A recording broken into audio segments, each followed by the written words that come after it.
I've been on a decade-long journey to learn about myself and the universe, to improve my life, and to become dynamic. But first, I had to get over one of my biggest roadblocks, my shyness and social anxiety. Well, I've accomplished that. I am Max Mitchell, and now I want to invite you on your own personal journey. If you feel you're being crushed by your shyness and social anxiety, and you want to feel confident to finally release your voice, then listen closely and go on your own journey from shy to dynamic. Hello, listeners. Welcome to episode 5 of the Shy to Dynamic podcast. I hope everyone has had a great week. I hope that everyone is really thinking nonstop about last week's episode about reframing past events or decisions in your life, and that you're willing to create a more positive narrative in your mind about many things. Today, I'm looking to continue that reframing theme in a way. So this week, I'm going to be really vulnerable and reveal to the world what a horrible person I am, or at least how horrible I used to be.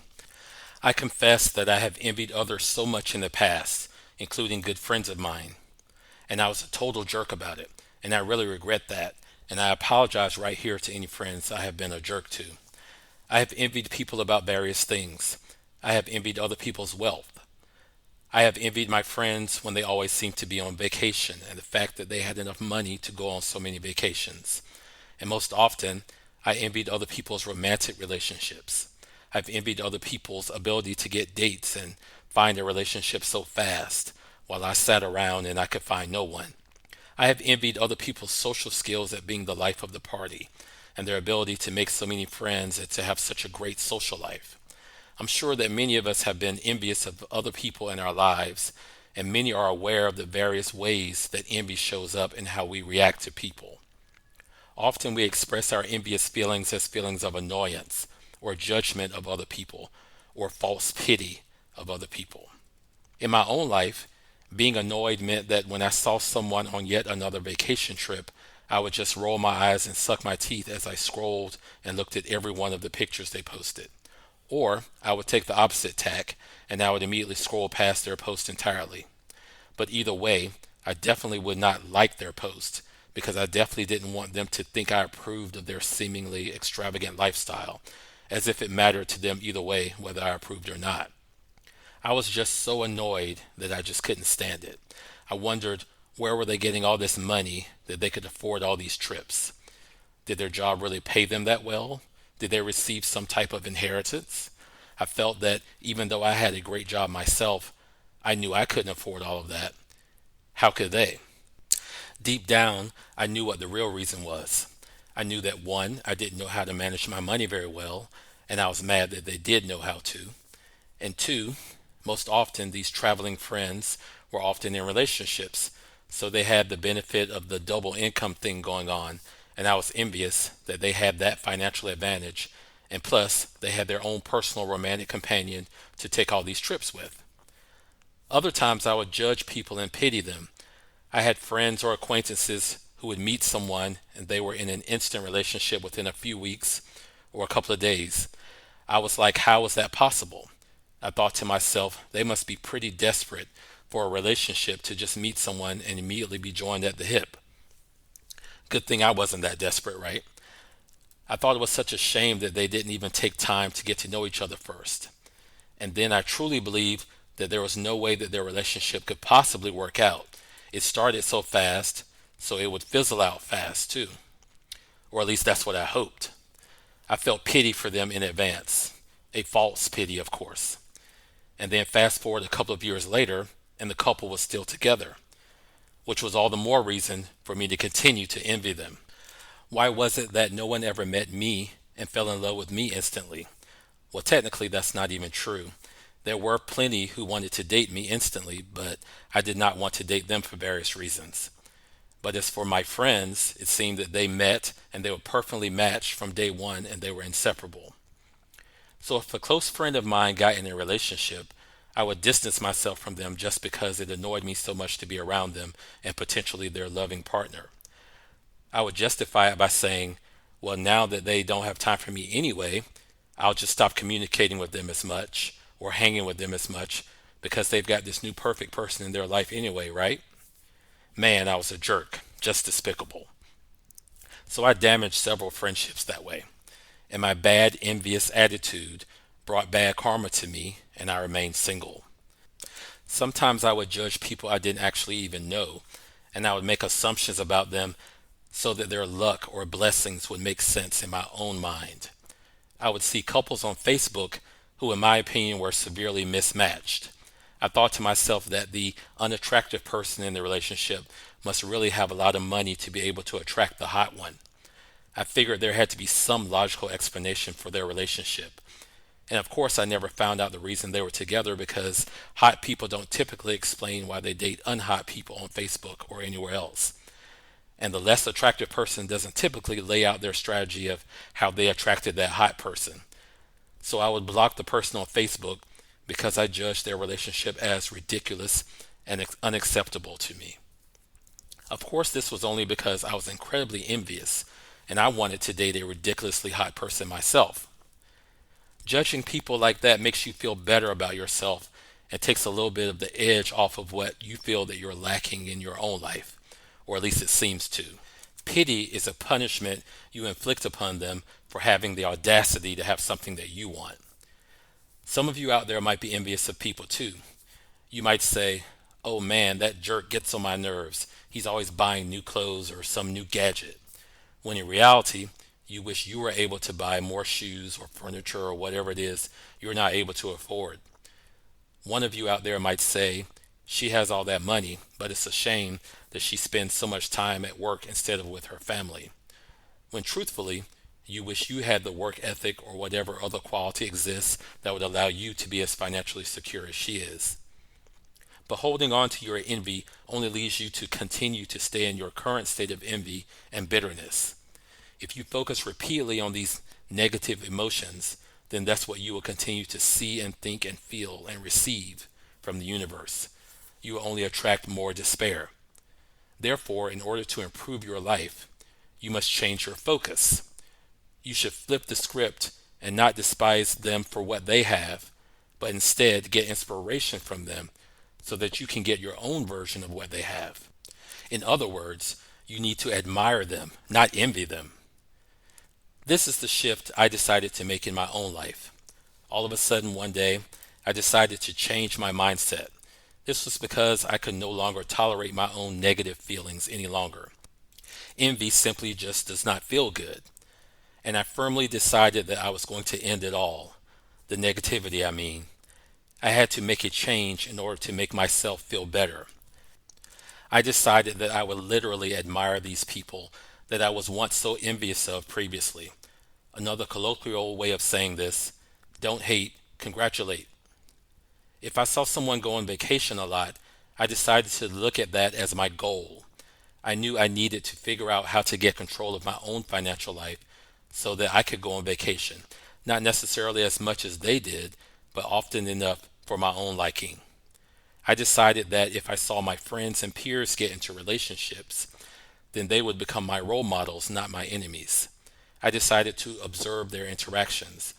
I asked to find out how they got together so I could figure out where I needed to go or what I needed to do or say to attract someone. What positive qualities could I emulate in order to attract someone?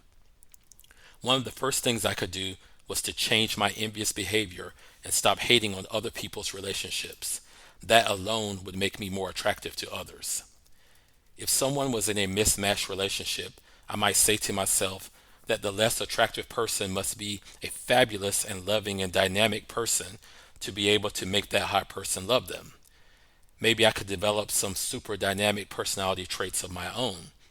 I decided to save some of the photos of these mismatched couples and use them as inspiration and encouragement that I will have that same thing one day.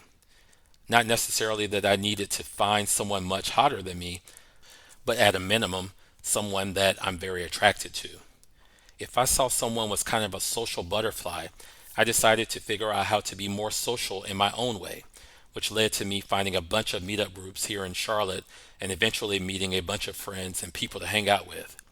Once you stop using all your mind's energy on envy and jealousy, you can start using your mind's power to figure out a way to find some success of your own. There are a few principles of life that you must remember when it comes to envy.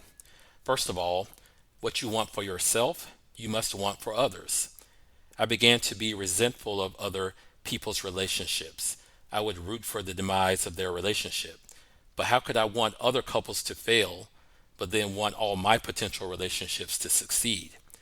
If I wanted to find a great relationship, I could not begrudge others who have found a relationship. A dynamic person definitely doesn't begrudge the happiness of their friends. In your own life, if you feel this way, you should admire others for their successful relationship, and you don't get to judge how they entered that relationship or how quickly they entered it, or even the parameters of their relationship. If they have an open relationship, be happy for them. If you are straight and for some reason, heaven forbid, you don't approve of gay relationships, you can't wish them ill will. Because if you want a happy relationship yourself, you can't continue to wish an unhappy relationship or a lack of a relationship on others. You don't get to judge them. You will find that all your negativity is reflected back on you and prevents you from finding your own happiness. Bertrand Russell, a British philosopher, said that envy was one of the most potent causes of unhappiness, bringing sorrow to the person who commits envy. So keep that in mind when feelings of envy build up inside of you. I certainly found that to be true in my own life when I was envious. The second principle is, often you can envy people without even knowing what you envy about them. It's kind of like an indirect envy. For instance, you may think that people only envy people who are in great physical shape and have perfect bodies, but you can envy someone who is overweight too. You may pretend to pity someone who is large, but deep down you envy their ability to be confident no matter what size they are. You may pity them and judge them, but really you envy them because you have things about yourself that you're ashamed of and you wish you could get past your own issues. Or you feel that you've worked so hard on your own body that it doesn't seem fair that they get to be comfortable in their own skin just the way they are. Or another example, your brother may be a womanizer and you don't want to be anything like him because you actually respect women, but deep down you may wish you could have the sex appeal and confidence that your brother has so that you can date and marry the type of woman or man that you really desire. You may call your brother a man whore, but your judgment is masking your desire to be more outgoing socially or maybe even more successful at dating or in your career or whatever you desire. The third principle to keep in mind is sometimes you have to ask yourself, do you really want what they have?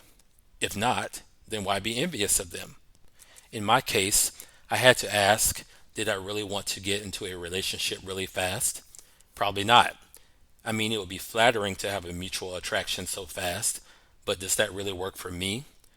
I wouldn't judge others in any way if that works for them, and it often does. But I'm not even sure it works for me.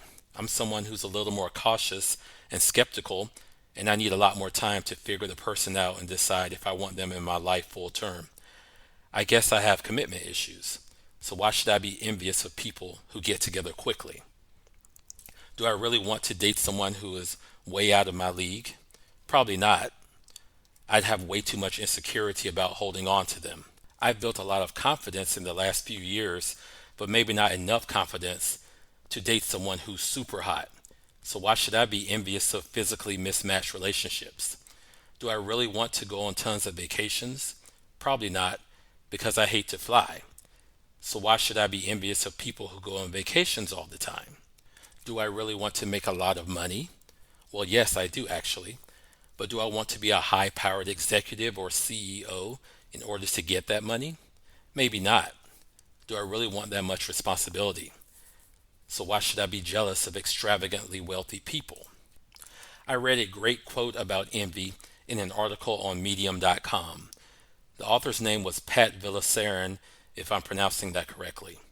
The quote goes, "What envy does is it reverts our eyes from our own gifts. It tells us that the only way to happiness is to crush someone else's and get it for your own. But what envy does not tell us is, even if we get to have, or better yet, possess someone else's gifts, then it would not be a blessing for us.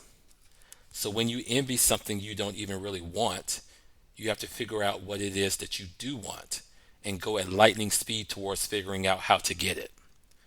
Admire people who have achieved a lot and then pick and select what attributes you can acquire so that you can get to where you actually want to be. Changing your focus from envy to admiration yields amazing results. What you put out into the universe, you get back. If you focus on positive feelings, such as admiration, the universe will show you the path towards even more positive feelings, and those positive feelings will lead to more positive outcomes in your life in many ways. Now, I said at the beginning of this episode, kind of tongue in cheek, that I was going to reveal what a horrible person I was. Well, I want to acknowledge now what an amazingly wonderful person I have become because I chose to change the dynamics of my life. I decided to change my envious reactions when I saw someone else obtain the awesome things that I felt that I was lacking in my own life. And I truly feel so much more at peace than I ever did before. Often, you have a choice to have a better attitude, even when you think you don't.